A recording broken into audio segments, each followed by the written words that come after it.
Ayan mga ka-everyone, tayo ay magluluto ng ating ulam ngayon. Ito yung puset na nabili natin sa halagang 100 pesos. Okay, so ayan, so ang gagawin natin ngayon is hugasan muna natin para magiging malinis ang ating karneng puset. Okay, so at since na din to siya guys, na frozen, ayan, so hinugasan natin isa-isa. Oh. Okay, so abangan nyo guys kung paano ko to lulutuin. At alam nyo ba, sa ngayon ay gutom na ako. Kaya, okay, so let's make this fast. Okay. Okay, so ayan, nahugasan na natin ang ating karneng pusit. Kaya ang susunod natin gawin is, okay, so maghihiwa na tayo ng ating onion. Ayan.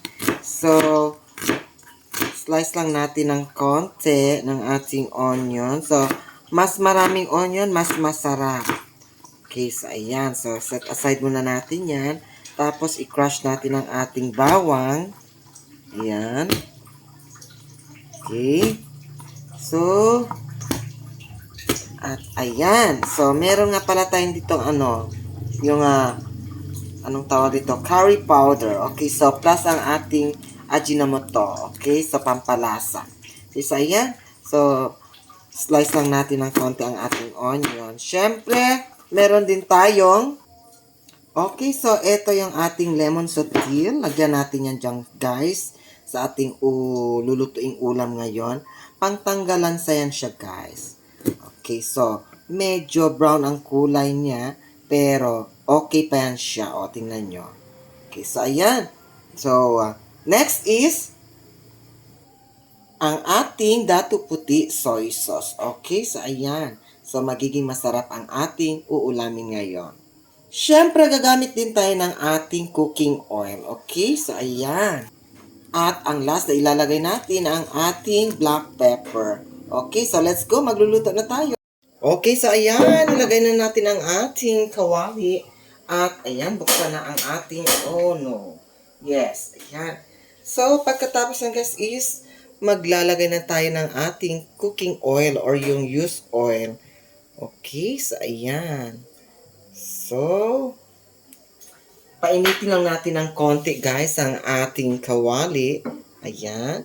So, pagkatapos yan, pag siya, mainit na, okay, so pwede na natin lagay ang ating mga, pampalasa. Okay, so ayan. So, while hindi pa siya uminit, shout out muna tayo guys sa ating mga subscribers, sa ating mga followers sa ating Facebook. Maraming salamat po sa mga nagsasend ng stars sa ating mga patala, sa ating mga kaibigan dyan sa abroad. Okay, so ayan. So, ayan na. So, magsisimula na tayo sa ating pagluluto ngayon is unahin natin ang ating bawang. Yan. Yes. Sunod is haluin muna natin siya ng maayos. Tapos, ayan. So, naamoy ko talaga ang aroma ng ating bawang. Ayan. Sunod is ang ating onion. Ayan. Yes, ayan. Diba?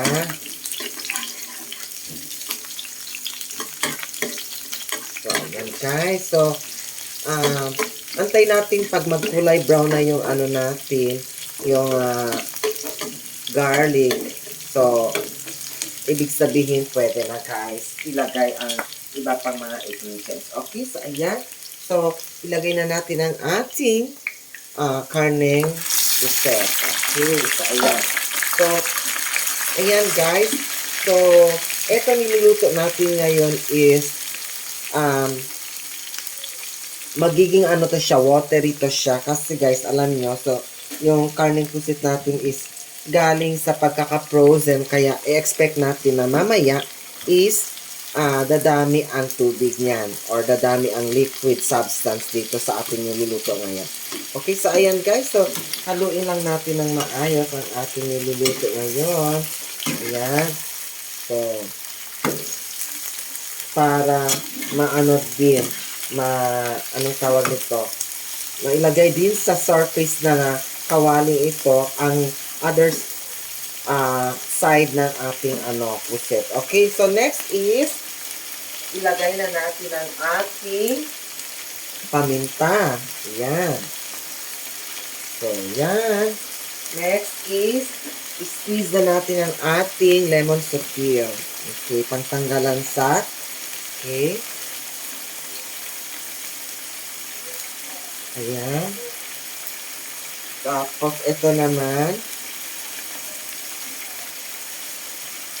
Ayan.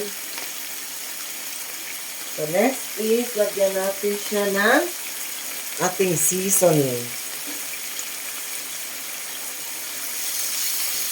Ayan. Pagkatapos, guys, is huwag kalimutan ilagay ang ating toyo o yung soy sauce. Okay, so ibuhos natin yan siya, guys. Okay, ganyan. So, huwag na tayo maglalagay ng asin kasi magiging, na siya, salty pag maglagay pa tayo ng asin. Okay, so antayin lang natin na, magiging, mawawala na yung liquid substance dito sa ating niluluto. Pero, huwag kalimutan din, guys, na ilagay ang ating curry powder. Okay, so ayan. So, diba? Perfect na perfect ang ating niluluto ngayon. Ayan, so haluin natin. Ayan.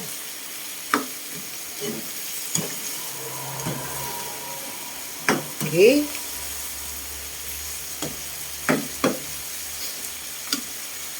Antayin lang natin, guys, na maluto.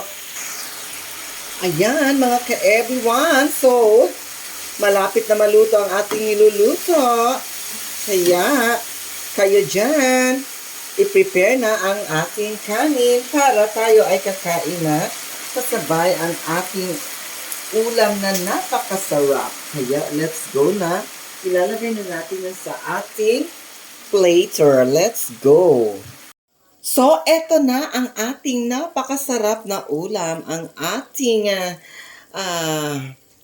puset na nilagyan natin ng kare-kare. Okay, so, pusit adobo with kare-kare. Okay, so ayan, napakasarap. Grabe. Perfect na perfect.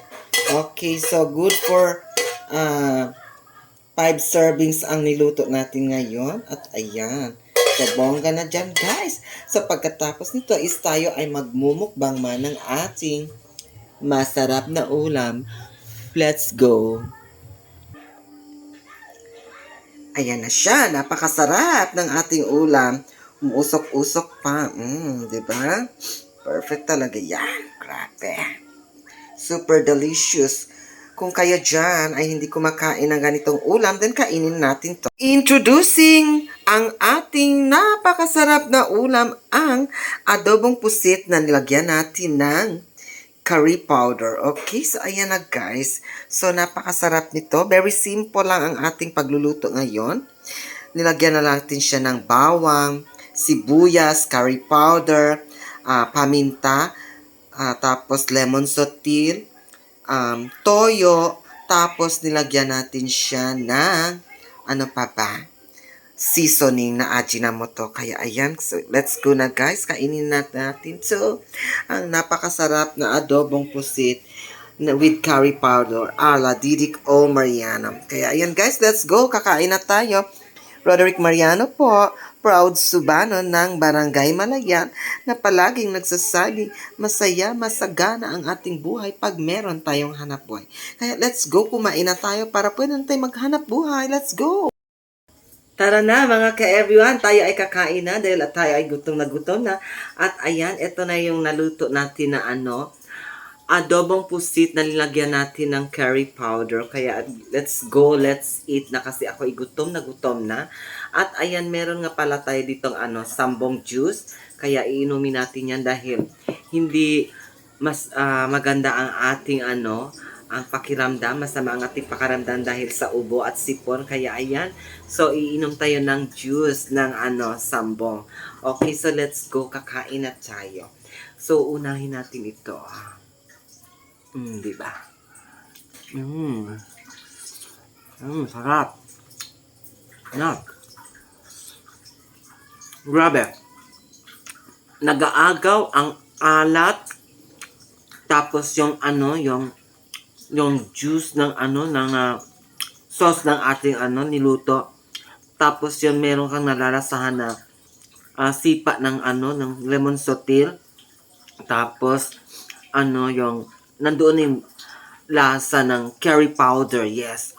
So napakasarap nito, guys. So sabayan pa natin ng kanin.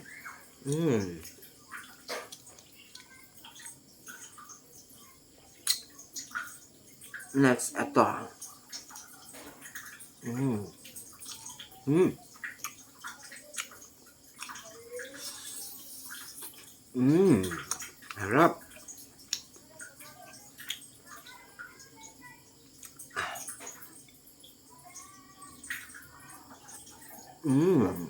Harap.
Sarap.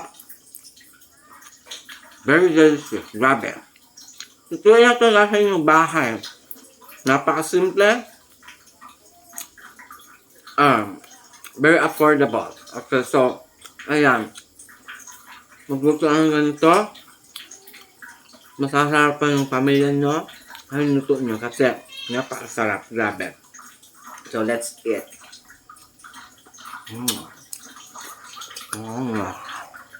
Thank you.